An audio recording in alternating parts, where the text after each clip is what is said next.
네, 예배 오늘도 이 자리에 오신 여러분들을 참으로 축복합니다. 여러분 예배 이 자리는 참 은혜의 자리고 여러분 생명의 자리입니다. 어느 집사님이 교회에서 집사 직분까지 받았는데 늘 교회 가서 예배 드리는 것이 이렇게 늘 흔쾌하게 예배에 가는 게 아니라 마지못해 늘 예배 드리러 갔습니다. 어느 날 그래서 너무 지겨워서 주일날 아침만 되면 늘 이런 핑계 저런 핑계 대며 예배를 드리지 않을 궁리만 했는데 그날 이렇게 말했습니다. 주일날 아침에 여보, 오늘 우리 두 사람 중에 당신이 대표로 교회 가서 예배를 드리구려 그랬습니다. 그래도 집사인데 교회 가야죠. 같이 갑시다. 아니요, 오늘은 당신이 우리 집 대표로 가서 예배를 드리고 오시오. 그래서 어쩔 수 없이 혼자 남아서 집에서 혼자서 있으면서 뭐 할 것도 없고 그래서 TV를 보다가 TV를 끄다가 누워 있다가 그러다가 예배 이제 어떻게 낮잠을 자게 됐습니다. 문득 잠을 자다가 꿈을 꾸게 됐어요. 근데 꿈속에서 그의 아내와 함께 천국 문 앞에 이르게 되었는데 그때 문을 지키고 있는 천사가 이렇게 말하더랍니다. 두 사람은 부부 맞지요? 네, 맞습니다. 그럼 대표로 한 사람만 천국에 들어오시오. 그래서 이 집사님은 너무 놀라가지고 그래서 그냥 꿈에서 깨어났습니다. 그리고 나서 이게 뭐야? 내가 교회를 안 가니까 아마 하나님이 그랬나 보다. 그리고 무릎을 딱 꿇고 하나님 앞에 회개 기도를 했습니다. 하나님, 내가 예배를 너무 지루하게 생각해서 내가 오늘 대표로 아내에게 혼자 가라고 했는데 아버지, 제가 잘못했습니다. 아버지 용서해 주세요. 그리고 나서 그 다음부터는 예배를 주의를 빼먹지 않고 철저하게 잘 지켰다라고 그렇게 합니다. 여러분 예배에 우리는 항상 예배에 너무 많이 익숙해 있죠. 예배 드리는 거 주일만 되면 우리는 예배 간다는 걸 알아요. 근데 여러분 이게 복이에요. 주일만 되면 발걸음이 교회로 옮겨지는 거 이게 복이에요. 얼마나 감사합니까? 아무나 그렇게 되는 게 아니에요. 늘 이야기하지만 여러분 우리가 예수 믿게 된 거 내가 잘나서 예수 믿게 된 거 아닙니다. 여러분 성경에 보면요 고린도전서에 보면 뭐라고 했습니까? 여러분 우리가 주님 예수님 이렇게 부르는 것도 여러분 내가 그냥 이렇게 하는 게 아니에요. 성령으로 아니하고서는 주시라 할 수 없느니라 그랬어요. 성령께서 그렇게 우리로 하여금 뭐냐면 예수를 믿게 하시고 주님이라고 부르게 하셨다 이거예요. 여러분 사실 그렇습니다. 이 세상 어느 누가 여러분 많은 사람들이 있지만 누가 예수님 이런 사람들이 얼마나 됩니까? 여러분 성령께서 하지 않으면 그렇게 안 되는 거예요. 예배 시간에 우리가 이렇게 오게 된 것도 얼마나 이게 큰 복인지 여러분 몰라요. 여러분 오늘도 예배자 세 번째 시간입니다. 예배장. 왜냐하면 예배라는 것이 너무나 중요하기 때문에 제가 여러 번 이 예배자에 대해서 설교를 하는 것입니다. 여러분 신명기 6장 4절 보면 우리 공동 번역에 보면 이렇게 되어 있어요. 우리 하나님은 야훼시다. 야훼 한 분뿐이시다 그랬어요. NIV의 영어 성경에 보면 The Lord is one 그랬어요. 그러니까 주님은 하나님은 하나다라는 거예요. 하나, 원, 하나라는 거예요. 여러분 한 분 하나라는 것은 어떤 걸 이야기하는 거예요? 세상의 가치를 이야기하는 거예요. 하나밖에 없어요. 그러면 여러분 가치라는 것은 그러잖아요. 이 세상에 하나밖에 없을 때는 그 가치가 되잖아요. 그죠? 멧돼지가 한 마리 남았어요. 그러면 이건 엄청 가치 있는 거예요. 그러지 않아요? 호랑이가 한 마리 남았어요. 우리나라에. 백두 호랑이가 한 마리 남았어요. 아주 가치 있는 겁니다. 응? 근데 하나님은 한 분이래요. 한 분. 네. 그래서 예배는 뭐냐면 여러분 최상의 가치를 인정하고 그에 합당한 영광을 하나님께 드리는 것이 그게 예배입니다.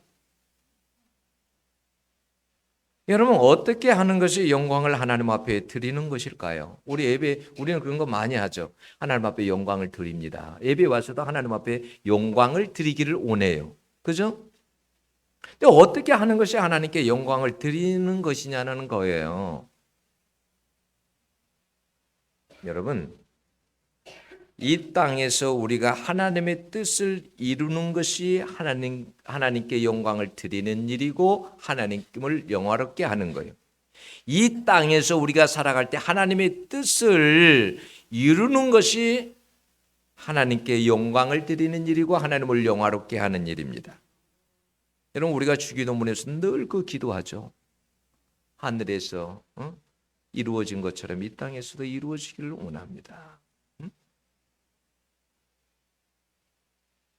여러분 예수님이 십자가에서 죽는 것이 왜 하나님께 영광이 됩니까? 죽는 건데 사는 것이 아니라 십자가에서 죽는 건데 왜 이것이 하나님께 영광이 됩니까? 하나님의 뜻이기 때문에 그래요. 네.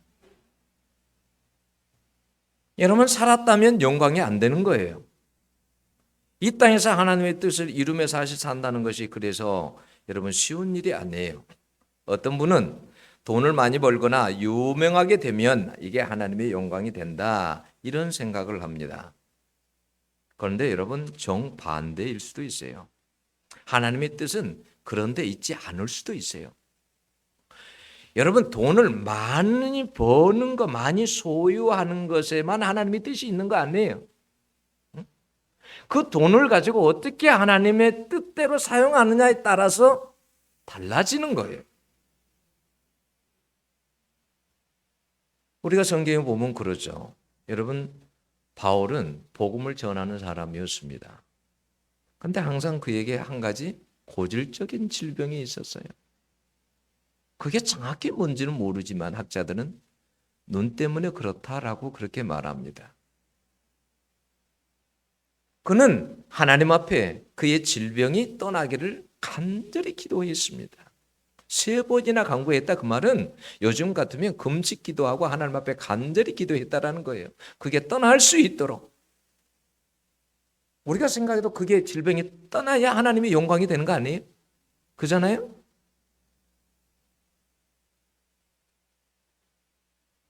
그런데 하나님은 뭐냐면 달랐습니다. 생각이 달랐어요. 너가 만약에 그것마저 내가 너를 낫게 해준다면 너는 교만할 수도 있다. 내가 너의 가시를 너가 아무리 기도를 해도 내가 제거하지 않는 이유는 너가 겸손하게 복음을 전하기 위해서 내가 가시를 제거하지 않는 것이다. 너가 그 눈 때문에 나를 찾지 않느냐? 그 눈 때문에 나를 더 의지하지 않느냐? 그것이 오히려 더 영광이 된다라는 거예요. 응? 그래서 여러분 하나님께 영광 드리는 삶이 쉬운 게 아니에요. 여러분 솔로몬의 1,000번제가 왜 하나님을 영화롭게 했습니까? 소 1,000마리를 드렸기 때문입니까? 아니에요.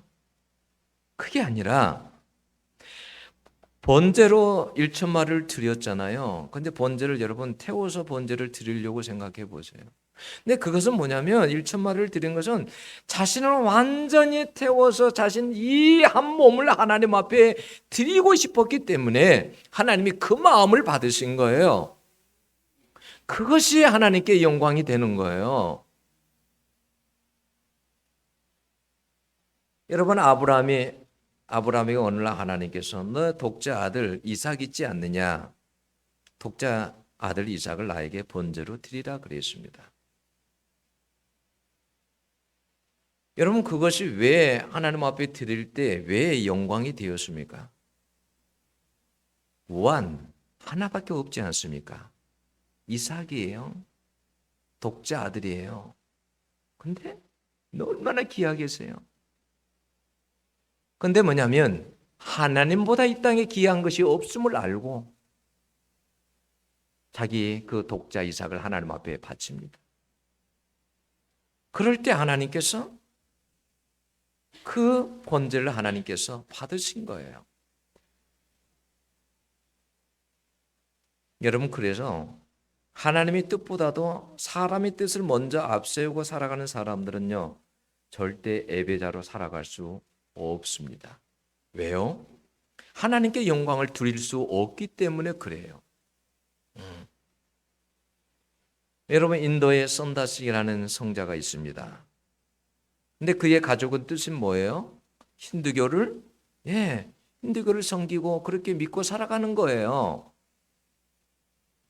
근데 그도 처음에는 여러분 엄청난 박해자였어요. 선다스도. 예수 믿는 선교사들을 괴롭히고 아주 그런 사람이죠. 선교책을 다 찢어버리고. 근데 어느 날 그가 진지하게 어려운 가운데서 신을 찾기 시작했습니다. 만약에 신이 있다고 한다면 나를 좀 만나 주십시오. 근데 정말 예수님이 나타난 거예요. 정말 생각지도 않는 예수님이 나타난 거예요. 그래서 그가 예수님을 직접 만나고 나서 어떻게 했습니까? 그는 사람의 뜻을 따르지 아니하고 부모의 뜻을 따르지 아니하고 하나님의 뜻을 따르기 시작했습니다. 여러분 가족들이요 침을 뱉고요. 얼마 전까지만 해도 같이 사랑하고 그랬던 가족이 자기에게 침을 뱉고요. 매질을 했습니다. 너는 우리 가문을 더럽힌 녀석이다. 그의 숙부는요. 원래 이 선다스의 가족이 부자였거든요. 근데 이제 그 숙부가 어느 날 지하실로 불러요. 그리고요 보석 상자를 탁 가지고 가서 엽니다. 그 속에는 많은 돈과 값진 금은 보석들이 가득했습니다. 너가 지금이라도 예수를 믿지 않는다고 한다면 이 모든 것이 다 너의 것이다. 그렇게 해외에도 그는 끝까지 예수 그리스도를 배반하지 않았습니다. 그래서 가족이 어느 날 이제는 더 이상 할 수 없을 때 이 선다스의 집을 나설 때 어떻게 했냐면 주먹밥을 만들어 줬어요. 주먹밥을. 근데 그 주먹밥 속에다가 독약을 넣었습니다. 독약을. 그 주먹밥을 먹는 순간에 먹고 나서 쓰러지고 말았죠. 그 가족이 그를 죽이려고 했어요. 그런데 그는 또 하나님의 기적으로 살아났습니다. 그는 예수를 만나고 나서 맨발로 그 높은 해발 7,500m가 넘는 산들만 75개가 넘는 히말리아 그 절벽 얼음 산맥을 오르내리면서 그는 복음을 전합니다.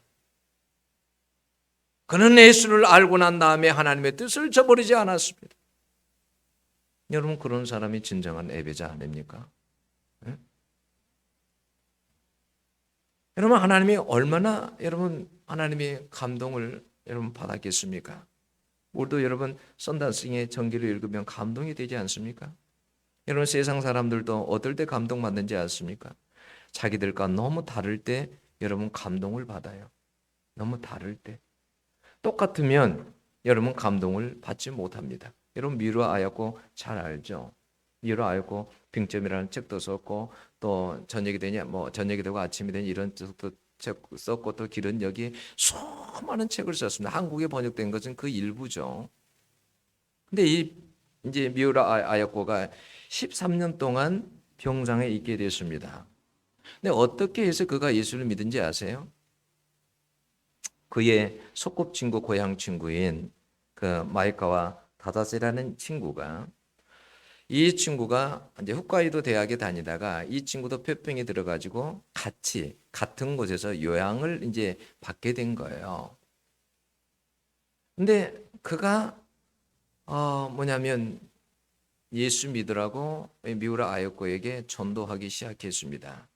그때 미우라 아야코가 뭐라고 했냐 고개를 흔들면서 나는 크리스찬이 싫어. 나는 너무 싫어. 나는 그 사람들 너무 싫어. 그런데 그가 있잖아요. 정말 온 힘을 다해서 정말 진지하게 그는 항상 예수 그리스도를 이야기했습니다. 오늘도 내일도 계속 예수 그리스도를 이야기하는 겁니다. 그래서 그의 그러한 모습을 보고 정말 세상 사람들 그리스도인들과 너무 다르구나. 그래서 그와 나중에 여러분 예수 믿기로도 예수를 영접하고 예수 믿도 그와 나중에 결혼 약속을 합니다. 근데 이 마이카가 그와 만난 지 6년 정도 되었을 때 수술을 받다가 죽게 됩니다. 그래서 너무나 큰 상심에 빠져 있었을 때에 그때 그 마이카 쇼와 너무나 닮은 사람이 나타납니다. 근데 그도 크리스찬이었어요. 너무나 닮았습니다. 그의 희생과 성김과 사랑까지도 그 전에 그 남자친구와 너무 닮은 거예요. 그 사람 이름이 미우라 미수요라는 사람이었습니다. 이 사람이 나중에 청혼을 하는 거예요. 그때 미우라 아야코가 이렇게 말했습니다. 나는 언제 죽을지 모르는 사람입니다. 나는 곧 죽을 사람이에요. 근데 무슨 결혼이에요? 저는 절대 못합니다. 그 당시 이 미우라 아야코가 상기 결핵, 그러니까 결핵성토 척추 카리에스를 앓고 있었거든요. 나중에는 이제 직자감도 앓게 되고 뭐 파킨슨병도 앓게 되고 그러는데 아무튼 거부를 합니다. 그때 이 미우라 미수요가 이렇게 말합니다. 내가 당신과 사흘만 함께 할 수 있어도 나는 당신과 결혼하겠습니다. 그리고 끝까지 병상을 지키죠. 그래서 감동받아서 결혼을 하게 됩니다. 근데 결혼을 하게 됐어요. 근데 남편 얼굴만으로는 너무 살아가기 힘든 거예요. 그래서 조그만 구멍가게를 하나 냈어요. 근데 너무나 이 미우라 아야코가 너무나 정직하고 너무나 친절하게 사람들을 섬기니까 입소문이 나가지고 가게가 너무 잘 돼서 직원 수가 막 늘어나고 막 큰 대형 트럭이 왔다 갔다 하고 막 매출이 오릅니다. 그래서 돈 걱정하지 않고 살아갈 수가 있어졌습니다. 근데 한편은 남편이 직장에 갔다가 딱 돌아오면서 뭐라고 하냐면 이렇게 말합니다. 여보, 우리 가게가 너무 잘 되니까 주변에 있는 다른 가게들이 어려움을 겪는 것 같아. 이렇게 말을 합니다. 그래서 미우라 아야코가 하나님 앞에 기도하죠. 그리고는 어떻게 하냐면 당장 규모를 줄입니다. 그리고 손님이 찾아오면 주변에 있는 다른 가게를 소개해 줍니다. 이 가게 가보시라고. 그 가게에 물건이 있다고. 그 가게에 좋은 물건이 있다고. 그쪽으로 가보시라고. 그러다 보니까 사람들의 발길이 뜸해집니다. 그래서 그 한가한 시간에 책을 쓰기 시작했는데 그게 빙점이에요. 그게. 여러분 미우라 아야코도 자기를 병간호하는 정말 자기는 정말 그렇지 않은 싫은 사람인데 정말 다른 모습을 보고 예수님을 영접하죠. 그렇게 사람들은 다른 모습을 보고 여러분 감동을 받습니다. 여러분 사도행전 2장 40절째로 보면 이것을 보고 모든 사람이 그들을 우러러 보게 되었다라고 했어요. 어떤 모습이에요? 사람들이 초대교회 사람들이 여러분 세상 사람들이 볼 때도 너무나 달랐어요. 뭐가 달랐어요? 여러분 모든 걸 서로 나누어 썼답니다. 여러분 나누어 쓰는 거 쉬운 일 아니에요.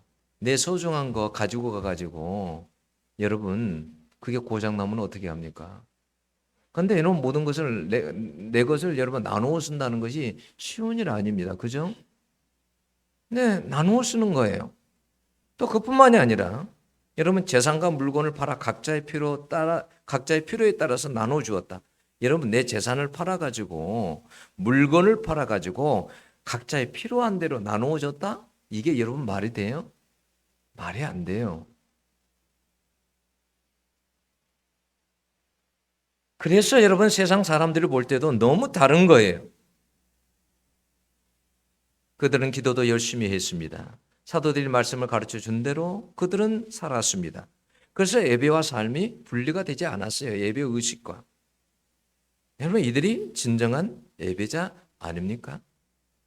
예수님은요, 우리가 세상에서 어떤 삶을 살아야 하는가에 대해서 마태복음 5장 13절에 14절에서 이렇게 말씀하셨습니다. 너희는 세상의 소금이니 너희는 또 세상의 빛이니 그랬어요. 여러분, 우리가 음식을 먹다가도 무슨 국을 끓이거나 여러분 나물을 무치거나 소금이 안 들어가면 어떻게 해야 합니까? 맛이 안 나잖아요. 그냥 소금은 뭐냐면 맛을 내는 거예요. 그러니까 바로 소금과 같은 존재가 너희들이라는 거예요. 너희는 맛을 내는 존재라는 거예요. 어디에 들어가든지 맛을 내는 존재가 돼야 된다는 거예요. 직장에 들어가든지 어디에 들어가든지 어디에 있든지 너희들은 맛을 내는 존재가 돼야 된다는 거예요. 소금이 맛을 내지 못하면 쓸모가 없다라는 거예요. 아무런 쓸모가 없다. 그러면 사람들이 버리게 될 것이라는 거예요. 아무 쓸모가 없다고, 다 사람들이 밟을 거라는 거예요. 너희들의 빛을 사람들에게 만약에 비추지 못한다면 그것이 하나님께 그걸 통해서 만약에 하나님께 절대 영광을 돌리지 못한다라는 거예요. 너희들이 빛을 세상 사람들에게 비칠 때에 그럴 때에 하나님께 영광이 된다라는 거예요. 여러분 진정한 예배는 하나님의 영광이 여러분 드러나야 합니다. 우리는 여러분 우리가 그러한 삶을 살아야 됨에도 불구하고 사실 그러한 삶을 잘 살지 못하죠. 오히려 하나님의 영광을 가리고 하나님의 욕을 얻어먹는 경우가 참 많습니다. 오히려. 그래서 세상 사람들이 우리를 짓밟는 거예요. 네. 여러분 설교도 그런 것 같아요. 설교가 어려운 것이 다른 것이 아니라 삶하고 연결되기 때문에 어려운 것 같아요. 제가 늘 아는 말이지만 유기성 목사가 그런 이야기를 했어요. 같은 테이블에서 밥을 먹을 때 어떤 이야기를 했냐면 설교는 삶으로 나타나야 한다라고 했어요. 근데 그 말을 많이 들었던 말인데 그날따라 유난히도 그 말이 저에게는 좀 크게 들렸어요.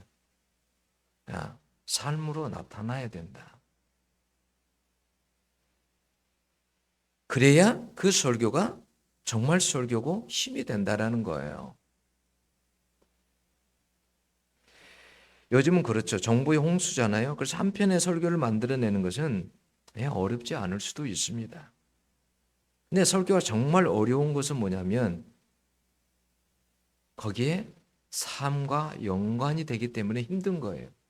어려운 거예요. 그래서 여러분 산 예배로 드린다는 것이 쉽지 않아요. 하나님의 뜻 가운데 서지 못하면 산 예배가 될 수가 없어요. 어제도 설교를 다 준비를 했습니다. 근데 마음에 거리키는 것이 있어요. 제 마음에. 제가 이제 여천 제일교회에서 제가 부교육자 생활을 했습니다. 그때 부교육자들이 한 5, 6명 됐나요? 그 정도 됐고 이제 부목사들이 한 그 정도 됐었는데 어느 날 담임 목사님이 안 계실 때 제가 수요일 날 설교를 하게 됐어요. 근데 그 설교를 하고 난 다음에 제가 1년 동안 설교를 못했습니다. 단을 못 올라갔어요. 좀 나를 불러서 뭐가 문제가 있으면 나를 불러서 이야기하면 좋을 텐데 아무런 나를 부르지도 않고 무슨 말도 하지 않고 1년을 설교를 스톱을 시켰어요. 그 기간이 저에게는 무척 힘들었어요. 그게 저에게는 상처였어요. 그래서 그 교회를 떠나와서도 그 목사님이 솔직히 보기 싫었습니다. 생각만 해도 보기 싫었어요. 왜? 나에게는 큰 상처를 줬기 때문에. 너무 싫은 거예요. 그런데 얼마 전에 연락이 온 거예요. 그 여천제일교회를 거쳐갔던 모든 부교육자들이 10월 며칠 날 모이기로 했다라는 거예요. 그래서 목사님도 좀 오시라고 전화가 온 거예요. 근데 그 목사님 얼굴 생각을 하니까 대단히 불편한 거예요. 한편으로는 내가 가서 이야기를 해야 되겠다. 내가 마음에 쌓아져 있는 거 가서 이야기를 내가 해야 되겠다. 이런 마음도 들었어요. 근데 제가 어제 전화를 하려다가 추석 연휴라서 또 혹시 가족들하고 함께 있고 그럴까 봐 제가 문자를 보냈어요. 문자를. 쭉 그때 있었던 일들을 얘기하면서 문자를 보냈어요. 그리고 나서 제가 그랬어요. 제가 이렇게 글을 쓰는 것은 이제 제 마음속에 용서할 수 있는 마음이 제가 생겨서 글을 씁니다. 대단히 숭고하고 죄송하지만 그래서 제가 이런 글을 쓴다고 글을 썼어요. 사람이 말을 참 조심해야 돼요. 말을. 특별히 직분자들은 말을 조심해야 돼요. 어느 날 한 권사님이 지금은 돌아가셨어요. 암으로. 근데 그때 여천 제일교회에 있었던 그 권사님이 한 분 계셨어요. 근데 그분이 말이 참 많으세요. 말이. 이제 그분이 목사님에게 이야기를 한 거예요. 뭐라고? 좋게 전달했으면 좋을 텐데. 근데 제가 여기 인천에 와 있을 때 그 권사님 한번 찾아왔어요. 저를. 그리고는 울면서 저한테 용서해 달라고 그래요. 내용을 말하면 좋잖아요. 목사님 제가 여차저차 이렇게 말했습니다. 용서해 주세요. 근데 무조건 용서해 달라는 거예요. 목사님 용서해 주세요. 제가 잘못했습니다. 저는 이제 뭔지 알죠. 어떤 내용인지도 알고 있고 이미.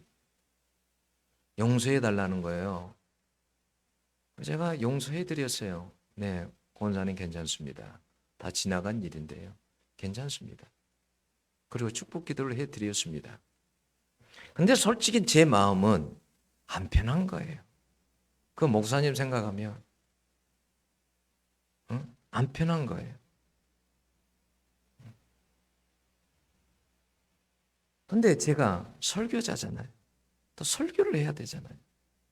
너무 불편한 거 이게 저한테는 짐인 거예요. 지금은 한 85세 정도 되셨대요. 문자를 제가 그렇게 보내고 나니까 홀가분한 거예요. 여러분 오늘 본문 14절에 뭐라고 말합니까? 너희를 핍박하는 자를 축복하라. 여러분 축복할 수 있어요? 여러분들 핍박하는 사람을 위해서 여러분 축복할 수 있어요? 근데 하나님은 이게 하나님의 뜻이래요. 내 뜻은 뭐예요? 축복 못해요. 내 뜻은. 응? 여러분 오늘 그 20절에는 뭐라고 된지 아세요? 내 원수가 줄이거든 먹이고 목마르거든 마시우라. 여러분 이거 할 수 있어요? 아니요. 원수가 목마르고 줄이면 안 그래도 원수인데 차라리 죽어버려라. 우리 같으면 그럴 텐데 하나님은 뭐냐면 원수가 줄이거든 먹이고 목마르거든 마시우라. 이게 하나님의 내 뜻이다라는 거예요. 에? 그래야 나에게 영광이 되지. 너희들이 영광을 나한테 드릴 수 있지. 그렇지 않고서는 영광을 내가 받을 수 없다라는 거예요. 예배를 받을 수 없다라는 거예요. 우리가 이렇게 과연 할 수 있느냐라는 거예요. 이런 예배자로 살아갈 수 있느냐라는 거예요. 응?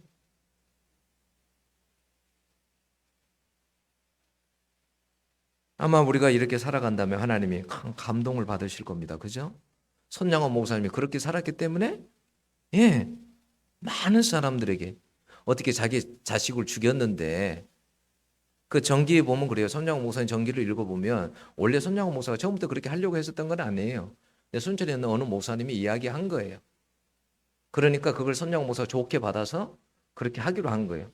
근데 이제 그 아내에게 이야기를 했을 때 그 아내는 싫었습니다. 네 아들을 죽였는데. 그래서 그 아들을 죽인 그 아들을요 데리고 왔을 때도요 처음에요 부엌에서도 같이 있으면 나가버렸습니다. 보기가 싫었어요. 시간이 흘러서 나중에 아들로 이제 받아들이게 됐지만 처음에는 여러분 같으면 그러지 않겠어요? 아니 내 아들을 누가 죽였어요. 그놈 보겠어요? 안 죽이면 다행이지. 응?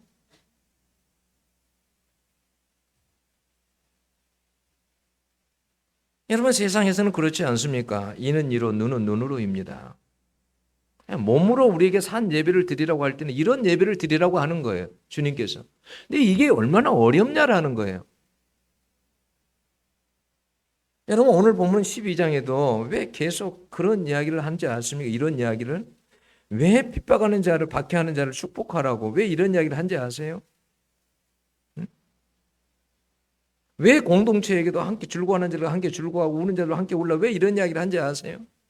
그때 그 공동체가 로마 그리스도인들에게 뭐냐면 핍박하는 사람들이 있었어요. 원수들이 있었어요. 원수 같은 사람들이. 이 여러분 로마서가 AD 55년에서 한 57년경에 쓰여졌다라고 말합니다. 네로 황제, 아주 기독교인들을 아주 박해했던 네로 황제 즉위 초기예요. 에? 그때 당시에는요, 여러분 우리 성경에도 있지만 로마의 그리스도인들이 여러분 글라디우스 황제 때에도 이렇게 추방당했다고 나오잖아요. 그래서 그때 당시에 그러한 기독교인들을 그렇게 무참하게 죽이고 짐승처럼 여기고 응? 그렇게 괴롭혔던 그 사람들 때문에 재산을 다 빼앗겨야 하고 동굴 속에서 살아야 하고 원수 같은 사람들 아니에요? 근데 하나님은 뭐라고 하냐면 너희를 박해하는 자, 그 원수 같은 사람들을 용서해라. 줄이거든 먹여라. 목마르거든 마시도록 해라. 이렇게 말씀하는 거예요.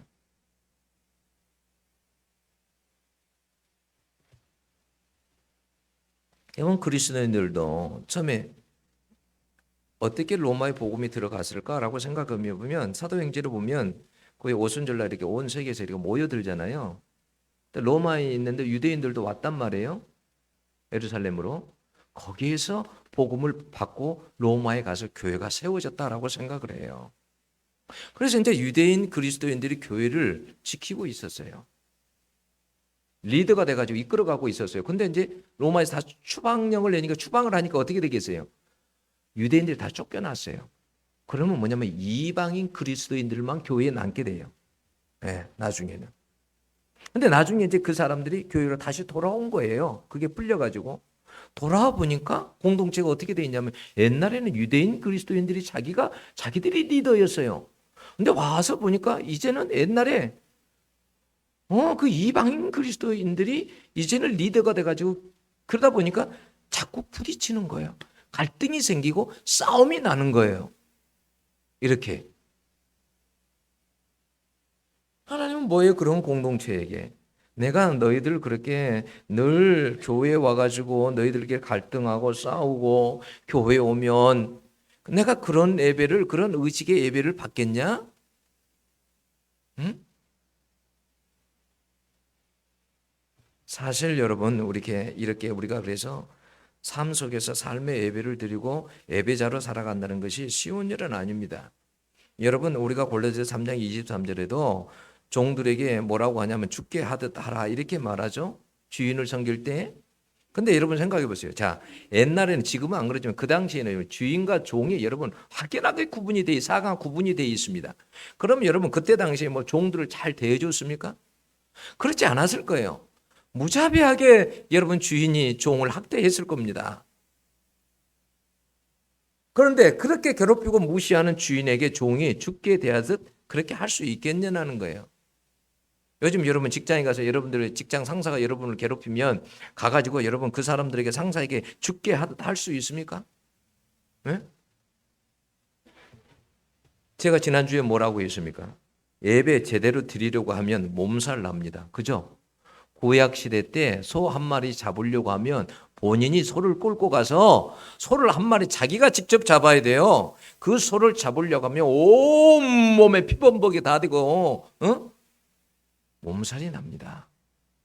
우리가 진짜 예배를 한번 드리려고 하면요. 삶 속에서 예배를 드리려고 하면 사실은 몸살 나고 죽어나요. 예. 우리의 자아가 얼마나 강한데 우리가 어떻게 죽습니까? 어떻게 미운 사람을 용서합니까? 어떻게 그렇게 할 수 있습니까? 응? 이런 하나님의 뜻 가운데 서지 못하면 하나님은 뭐냐면 예배자로 너희들은 살아갈 수 없다라는 거예요. 그래서 이 세상에서 참된 예배자를 찾기가 어렵다라는 말이에요. 참된 예배자를 찾기가. 예배에 와서 우리가 의식적으로 이곳에 와서 그냥 예배를 드린다고 해서 하나님은 그 예배를 다 받는 게 아니라는 거예요. 네? 예배를. 이번 초대교회 성도들은 참 대단했습니다. 스데반 지사 봐보세요. 돌로 칠 때 웃으면서 응? 저들을 용서해달라고. 그리고 돌에 맞아 죽어갑니다. 여러분 어떻게 그럴 수가 있습니까? 그런 사람이 진정한 예배자 아니냐는 거예요. 여러분 그래서 우리가 예배자라는 이 시리즈로 제가 지금 계속 설교하는지 물론 언제까지 할지 모르겠습니다. 오늘 하고 끝날지 또 다음 주도 할지. 그렇지만 우리가 이 예배자라는 게 어떤 건지 이런 걸 알고 여러분들이 정말 하나님이 찾는 예배자로 살아갈 수 있는 여러분들이 되시기를 축원합니다. 기도하겠습니다.